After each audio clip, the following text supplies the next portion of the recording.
Psaume 11, verset 3. Quand les fondements sont renversés, le juste, que ferait-il?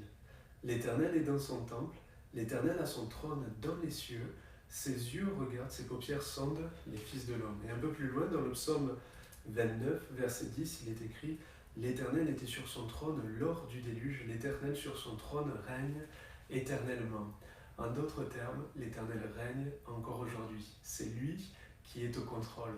Cela ne veut pas dire que tout ce qui se passe ici-bas est voulu de lui. Cela ne veut pas dire que Dieu approuve tout ce qui se fait ici-bas parce que les hommes ont leur choix et leur responsabilité. Et même si Dieu est souverain au-dessus de tout, qu'il règne, dans son amour, il ne nous force pas à accepter son règne. Il ne nous force pas à l'écouter, à lui obéir. Et aujourd'hui, c'est ce qui fait qu'il y a tant de désordre dans notre monde. C'est parce que l'on voit ce rejet de Dieu, ce rejet de Jésus-Christ, ce rejet de sa parole. Et les hommes ne peuvent pas rejeter Dieu et ne pas en subir les conséquences. Comme lors du déluge, avant le déluge, il est écrit, vous pouvez retrouver ce passage dans Genèse chapitre 6, que la méchanceté était grande sur toute la surface de la terre et que les hommes rejetaient Dieu aussi, qu'ils refusaient que Dieu règne sur leur vie. Il est écrit que chaque jour, les pensées de leur cœur étaient uniquement tournées vers le mal.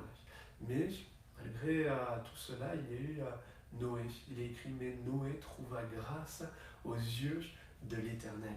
Et nous pouvons être aussi comme Noé, trouver grâce, même dans notre temps, encore aujourd'hui, nous pouvons trouver grâce aux yeux de l'Éternel. Dans Hébreux chapitre 4, verset 16, la parole de Dieu nous dit « Approchons-nous donc avec assurance du trône de la grâce afin d'obtenir miséricorde et trouver grâce et être secourus dans nos besoins. » Voilà l'expérience que nous pouvons tous faire en nous approchant de Dieu, en nous approchant de son trône. Il est sur le trône de la grâce.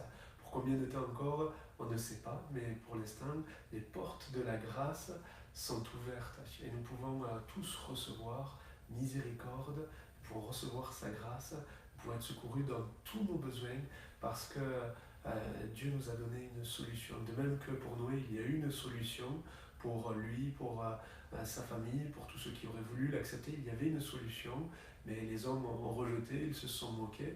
Aujourd'hui, il y a une solution. Cette solution, c'est Dieu, c'est Jésus-Christ, c'est son œuvre à la croix, c'est ce qu'il a accompli pour chacun d'entre nous, pour que nous soyons sauvés, pour que notre âme soit en sécurité et pour que nous puissions être dans ce règne, le règne de Dieu, le règne de son amour, le règne de sa grâce, le règne de sa paix, le règne de sa joie.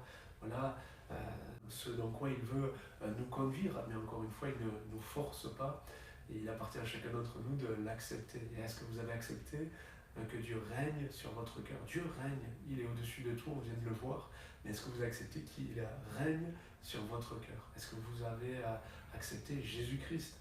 Est-ce que vous pouvez dire que Jésus est votre sauveur, qu'il est votre Seigneur, avec ce que cela implique? Est-ce que vous avez accepté sa parole? Est-ce que vous marchez dans l'obéissance?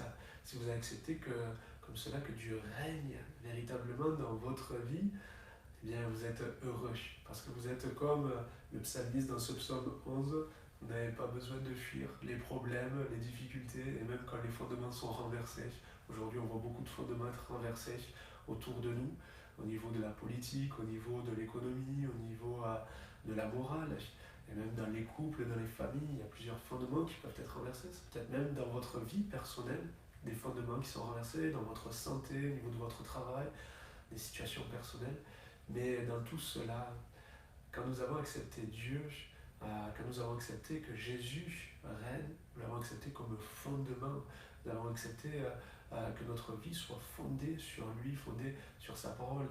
Et quand nous avons accepté cela, notre vie est fondée sur du sûr, sur du solide, parce que Dieu est inébranlable. Dieu n'est pas dépassé par les événements, par tout ce qui se passe. Dieu n'est pas surpris, mais il tient les tenants, les aboutissants de l'histoire de l'humanité et de l'histoire de chacune de nos vies, de la vie de tous ceux et celles qui ont accepté le règne de Dieu.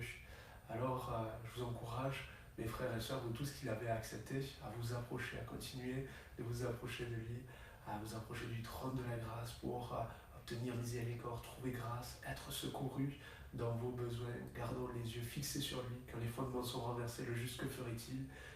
Il regarde Dieu sur son trône, il le regarde régner.